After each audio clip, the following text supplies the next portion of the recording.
Let me be clear right from the start. Respect is not something you ask for. It's not something you hope for. And it sure as hell isn't something you beg for. Respect is earned through the boundaries you enforce, the way you carry yourself, and the values you refuse to compromise on. I'm not here to tell you how to please men. I'm not here to tell you how to make them like you. I'm here to tell you how to make them respect you. And there's a difference. Because when a man respects you, he shows up differently. He speaks differently. He listens differently. And when he doesn't, when he tests those lines, you'll know exactly what to do. Respect isn't given to the loudest voice in the room. It's given to the person who knows their value without needing applause. And that comes down to one thing: boundaries. Not walls, not fear, not anger. Boundaries. The quiet power of saying, you don't get to treat me that way. The discipline to walk away without warning. The courage to choose solitude over disrespect. And the grace to do it all without ever raising your voice. Today I'm going to share with you 5 boundaries that earn the kind of respect from men that can't be faked or forced. These aren't rules for a relationship. These are rules for yourself. And once you live by them, you don't just gain respect from others, you gain unshakable respect for yourself. Let's begin. You don't chase validation. You don't chase applause, attention, or acknowledgement. And when you stop chasing it, when you pull your energy back from constantly trying to be seen, heard, liked, you become magnetic. That's the paradox. The moment you stop needing to prove your worth is the moment others start noticing it. There's a difference between being confident and being performative. A woman who knows her worth doesn't need to announce it. She doesn't need to shout it from the rooftops. Her presence speaks before she does. And that's not about arrogance. It's about certainty. It's about knowing who you are without needing someone else to confirm it. When you operate from a place of self-worth, you stop engaging in the exhausting game of proving. You no longer need to convince someone you're enough. You don't overgive to earn a place in someone's life. You don't shrink to make someone else comfortable. You don't explain yourself repeatedly to people who are committed to misunderstanding you. You stop giving discounts on yourself in the hopes that someone will see your value. Because the truth is, people don't respect desperation. They respect discipline. They respect stillness. They respect clarity. Men especially, whether consciously or unconsciously, are wired to recognize when a woman is chasing them energetically, emotionally, or mentally. And often the moment you begin to chase, you lose posture, you lose ground. Not because you aren't valuable, but because you've stepped out of alignment with your own value. There's power in silence, there's power in restraint, and there's massive power in not reacting when your ego wants to. Because self-worth isn't just about feeling good, it's about emotional discipline. It's about holding your line when someone pushes your boundaries. It's about walking away when something doesn't align, even if it's tempting, even if it's familiar, even if you think you might lose something. Because deep down, you know you're not actually losing. You're honoring yourself. There's a quiet kind of strength in a woman who knows she doesn't need to compete for attention. She doesn't need to over-explain why she deserves respect. She doesn't need to adjust herself to fit into places that were never built for her in the first place. And when she enters a room, she doesn't need to take up space loudly because her energy already does. Her energy tells you, I know who I am, I know what I bring, I know what I deserve. And here's the truth. People treat you based on the standards you set for yourself. If you lower the bar to accommodate someone's comfort, you teach them that your worth is flexible, that it's negotiable, that it's conditional. And the moment your worth becomes conditional, it stops being respected. You may think that if you give more, try harder, show them how much you care, they'll finally see you. But chasing love, attention, or respect is often rooted in a wound. A belief that you have to earn what should be given freely. A belief that your value only exists if someone else acknowledges it. And that belief will keep you in cycles of overextending and under-receiving. But when you stop seeking external validation, you take your power back. You're no longer reliant on someone else to remind you that you matter. You start showing up differently. You start speaking less but with more impact. You stop tolerating the bare minimum. You begin to expect more. Not because you're entitled, but because you've done the work. You've done the inner audit. You've built your inner foundation. And now you don't need permission to hold your standards. Men respect women who don't chase. Not because they want to be pursued themselves, but because they recognize the strength it takes to stay rooted in self. They see a woman who isn't easily impressed, who isn't easily swayed, who won't bend her identity to match their desires. And that's rare. It's powerful. It forces a man to ask himself, am I ready to meet her where she is? Am I ready to rise to that level? And not every man will be, and that's okay. Because a woman with self-worth doesn't cling to what isn't meant for her. She doesn't beg, she doesn't plead, she doesn't try to convince someone to value her. She already does that for herself. She understands that rejection isn't a reflection of her value. It's redirection toward alignment, towards someone or something that doesn't require her to abandon herself to feel loved. Self-worth is the filter through which everything else flows. Your relationships, your career, your choices, your boundaries. When it's strong, everything else strengthens, and when it's weak, everything cracks. So don't look outward for confirmation. Don't ask others to define who you are. Stand up straight. Speak with clarity. Say no without guilt. Say yes without fear. Look people in the eye, not to intimidate them, but to show them you're not afraid to be seen. Own your value without apology. Because when you stop chasing validation, you start attracting respect. The real kind, the quiet kind. The kind that isn't based on your looks, your compliance, or your ability to please, but on your power, your stillness, your ability to remain rooted in your truth, even when it would be easier to fold. And that is the foundation of every boundary that follows. Emotional discipline is not about suppressing your feelings, it's about mastering them. It's about knowing when to speak, how to speak, and when to walk away in silence. It's the ability to stay grounded even when someone is trying to pull you into their chaos.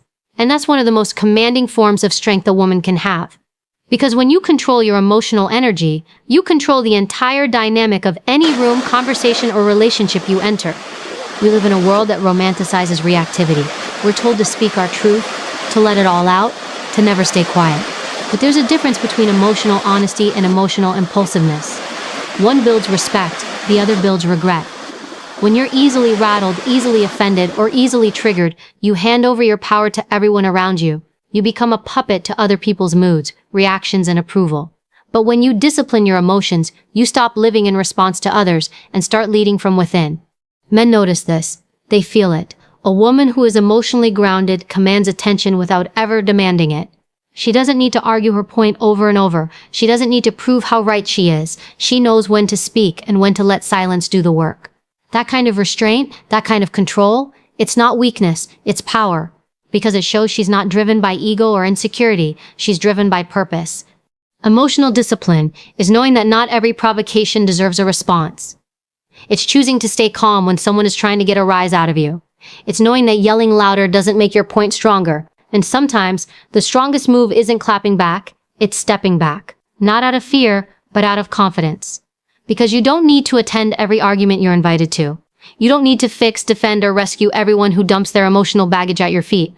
That's not strength. That's self-abandonment disguised as kindness. You control the energy you allow. That means protecting your peace like it's your most valuable asset, because it is. Not everyone gets access to you. Not everyone deserves your time, your empathy, your emotional bandwidth. Emotional discipline is learning to discern who's genuinely seeking connection and who's trying to drain you. And you set the tone. If someone comes at you with disrespect, you don't escalate, you elevate, you rise above, and sometimes you remove yourself altogether. People will test you, especially when they sense you have something they don't. Stability. They'll push your buttons to see if you'll break. They'll bring drama to see if you'll engage, and every time you respond with calm, clear, controlled energy, you teach them something. You teach them that your inner world is not up for grabs. You teach them that you're not going to bleed just because they're hurting. You teach them that you lead yourself. And this doesn't mean you become cold. It doesn't mean you suppress your voice or pretend everything is fine when it's not. Emotional discipline doesn't erase your feelings. It refines how you express them. You don't react in the moment. You respond with intention. You don't lash out. You lead with clarity. You don't manipulate. You move with integrity. The truth is, many people are emotionally addicted to chaos. They create conflict because they don't know how to live in peace. And if you're not careful, they'll make you think it's your job to manage their dysfunction. It's not. Your job is to manage you, your reactions, your words, your energy. And the moment you master that, everything around you starts to shift. Men respect women who don't lose themselves in the heat of the moment. Women who don't let their emotions override their values. Women who don't need to be loud to be heard, because that kind of emotional strength creates safety. It builds trust. It makes people think twice before disrespecting you. Not out of fear, but out of recognition. This woman holds herself to a higher standard. And let's be honest, most of the time, it's not about what they did. It's about how you choose to respond. That's where your power is. You don't get to control who triggers you, but you always get to choose how you carry it. You don't always get to pick the storm, but you can choose whether you stand still or spin with it. When you walk into a space with emotional discipline, you instantly shift the atmosphere. You become the calm in the chaos, the clarity in the confusion. And people feel that. It's not just something they see, it's something they sense. It's a quiet, contained force that says, I am in charge of me. You don't get to dictate how I feel. And let's not forget, emotional discipline is freedom. Freedom from the roller coaster of other people's moods. Freedom from over-explaining. Freedom from regretting what you said in a moment of anger. It gives you the power to pause, to think, to choose. And in that space between trigger and response, that's where self-respect lives. That's where boundaries are born. That's where leadership begins. So no, you're not heartless. You're not detached. You're not too much. You're just clear. You've decided that your emotions are sacred, that your peace is precious, that not everyone gets access to your softest places. And the moment you make that decision, the game changes, not just in how men treat you, but in how you treat yourself. Because when you control the energy you allow, you don't just earn respect, you embody it. Your time and energy are not unlimited. They are not owed. They are not to be handed out freely to anyone who asks, demands, or expects them. They are a privilege earned through respect, mutuality, and alignment.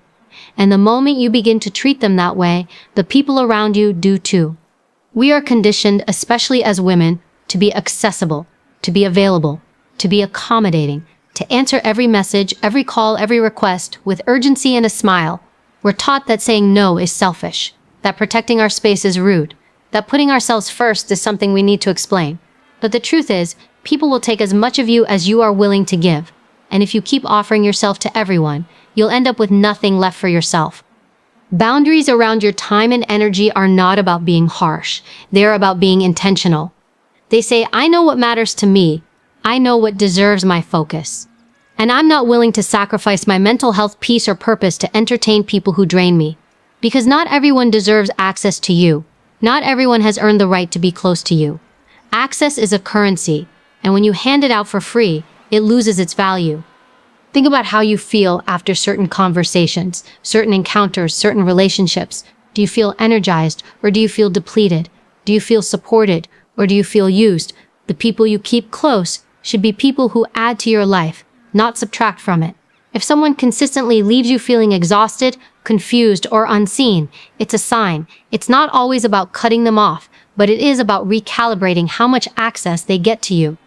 And this includes people you care about, family, friends, coworkers, even romantic partners.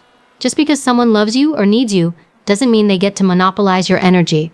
Your time is sacred. Your focus is sacred. And when you spend it on the wrong people or the wrong situations, you rob your future of everything you could have been building instead. There's a myth that setting boundaries makes you cold or distant. But boundaries don't push people away. They filter out the ones who were never supposed to be that close. The people who are aligned with your values will respect your boundaries. They will not only accept them, they'll appreciate them.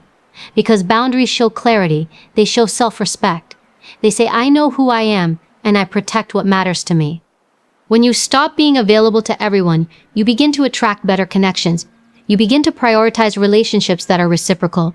You stop spending hours explaining yourself to people who don't listen. You stop giving your time to conversations that go nowhere. You stop investing your energy into people who only show up when it's convenient for them. And suddenly, you have more capacity for your goals, your health, your creativity, your peace. Men, in particular, notice when a woman values her time. They notice when she's not constantly reachable, when she doesn't drop everything for every text or call, when she doesn't rearrange her schedule just to make him comfortable. That doesn't make her difficult. It makes her respected, because nothing commands attention like a woman who has things to do, a purpose to pursue, and the discipline to protect her priorities. And yes, that may intimidate some people. The ones who are used to unlimited access, the ones who benefited from your lack of boundaries, will push back. They'll call you selfish, they'll call you distant, they'll try to guilt you into returning to who you were, the version of you who overgave, overcommitted, overextended. But let them be uncomfortable, let them adjust. You're not here to be convenient, you're here to be whole. You don't need to apologize for having standards for your energy. You don't need to justify your schedule. You don't need to explain why you're unavailable to things that don't align with your growth. No is a full sentence. Silence is a boundary.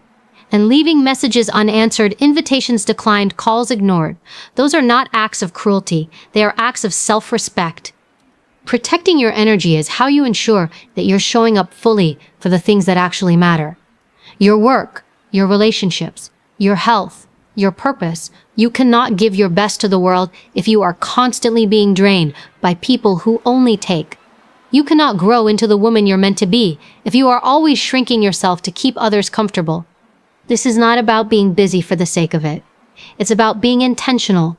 You are building something, whether it's a career, a legacy, a family, a stronger version of yourself.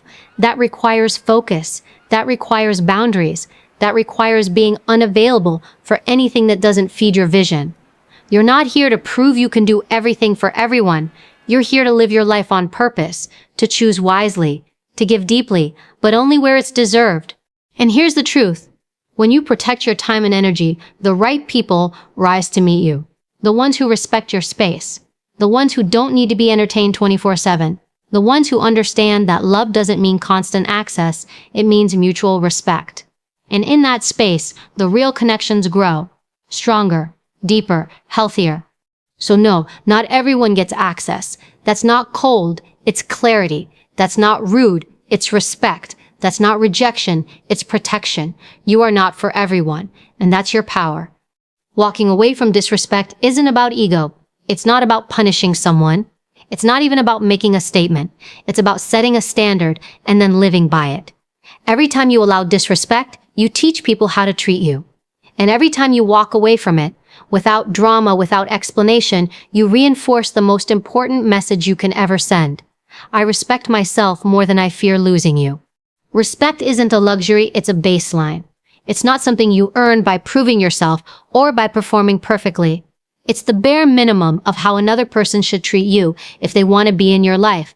Yet so many people, especially women, are taught to rationalize disrespect, to overlook the red flags, to accept the crumbs, to give second, third, fourth chances in the name of love, forgiveness, or understanding. But the truth is, disrespect tolerated is disrespect repeated. And the longer you stay in a space where you are being disrespected, the harder it becomes to recognize yourself.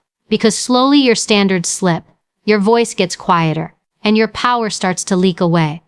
Disrespect doesn't always come loudly. Sometimes it's subtle. It shows up in dismissive tones, backhanded compliments, emotional neglect, or consistent inconsistency.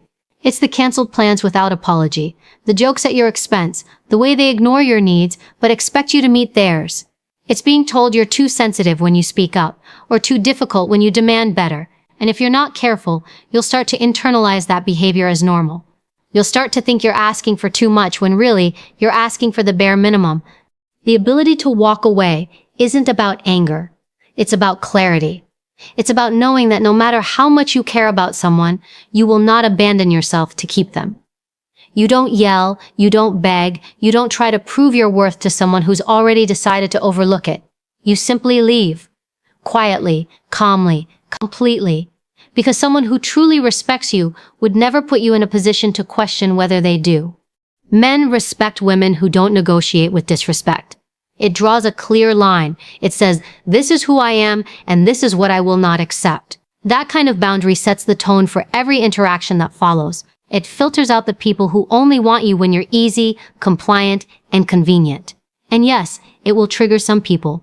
The ones who are used to taking advantage of your kindness will call you cold. The ones who expected you to keep tolerating the bare minimum will say you've changed. Let them talk. You didn't come this far to stay small just to be liked.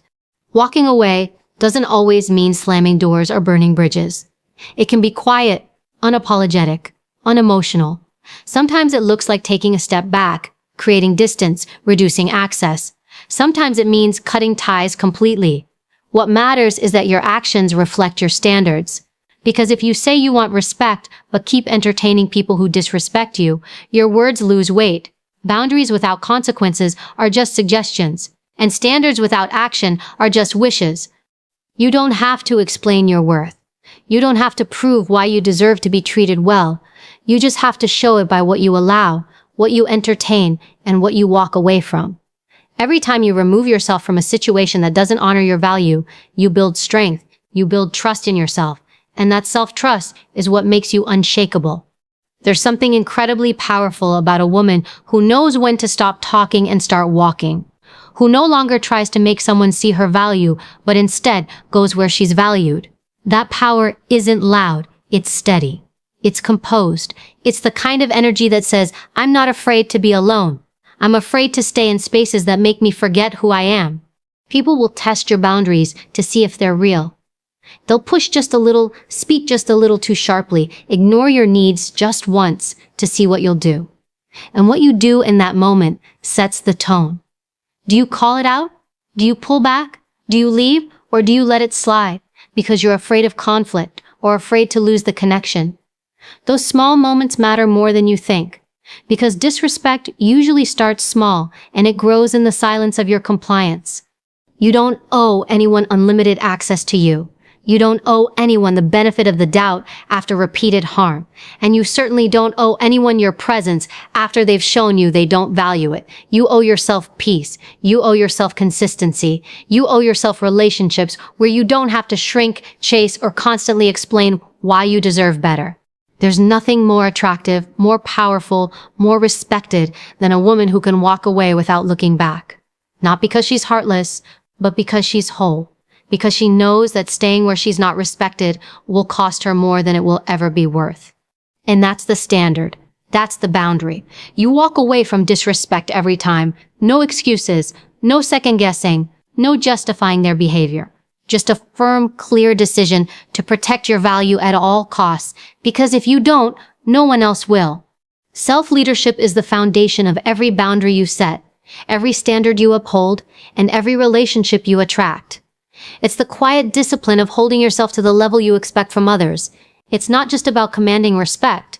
It's about deserving it through the way you carry yourself, the way you speak, the way you treat others, and most importantly, the way you treat yourself. When you lead yourself well, you don't have to chase people to treat you right. You become the blueprint. This is where a lot of people miss the mark. They want love, but they don't love themselves in action. They want loyalty, but they're not loyal to their own boundaries. They want consistency from others while living in personal chaos. You cannot demand what you do not first demand of yourself. If you want high-quality relationships, high-respect environments, and high-standard energy, it starts with you. You are the first and final authority over your life. You set the tone.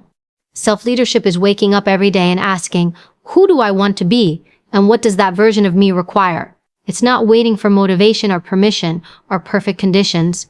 It's doing what needs to be done even when no one is watching, especially when no one is watching. Because integrity is not a performance, it's a pattern, and people who move with integrity attract others who do the same. There is no shortcut to self-respect. You earn it in the quiet moments when you choose discipline over impulse, clarity over confusion, stillness over chaos. Self-leadership is saying no when it's easier to say yes. It's walking away when your heart wants to stay, but your standards say otherwise. It's having hard conversations with yourself about where you've been playing small, settling, or avoiding growth. And then it's doing the work to shift. Because the truth is, people treat you the way you treat you. If you ignore your needs, others will too. If you tolerate disrespect from yourself through negative self-talk, procrastination, or self-betrayal, others will reflect that energy right back to you. But when you show up for yourself, you raise the bar. When you set goals and follow through, you send the message, I take myself seriously, and the world begins to take you seriously too. Self-leadership also means taking full responsibility for your life. That doesn't mean blaming yourself for everything that's happened to you, but it does mean owning your response to it. You don't wait to be saved. You don't sit in victimhood. You stand up and decide, this is who I am and this is how I lead myself through this. You stop waiting for someone to choose you, fix you, or show you the way. You realize, I am the way. There's incredible strength in a woman who leads herself. She doesn't need to announce it. She doesn't need to prove it. It shows. In the way she moves, in the way she protects her peace, in the way she refuses to compromise her standards for temporary validation. She isn't chasing a seat at someone else's table. She's building her own. And the people who deserve to be there will rise to meet her. Self-leadership also requires emotional maturity. You don't react impulsively. You don't let your feelings make your decisions.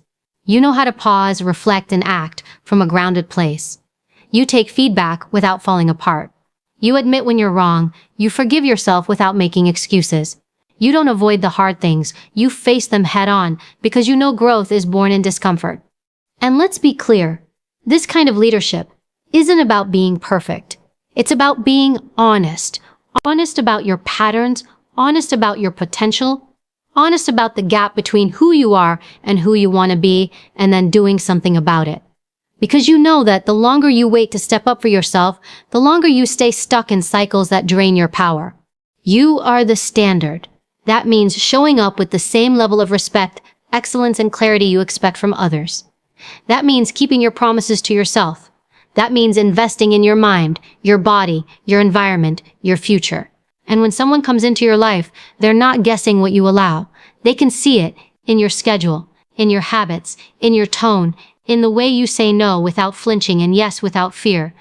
Men, in particular, respect a woman who leads herself because she's not looking for a savior. She's not clinging. She's not performing to be chosen. She's whole on her own, and that energy is powerful. Not because she's trying to be intimidating, but because she's clear. She doesn't just ask for better, she lives better. And that energy either inspires people to level up or filters them out entirely. So when it comes to your standards, don't just speak them, be them. Show up as the kind of person you want to attract, the kind of leader you'd follow, the kind of partner you'd be proud of. That's where your real power lives. Not in control of others, but in mastery of yourself. You are the standard. You are the blueprint. You are the leader you've been waiting for. Start acting like it.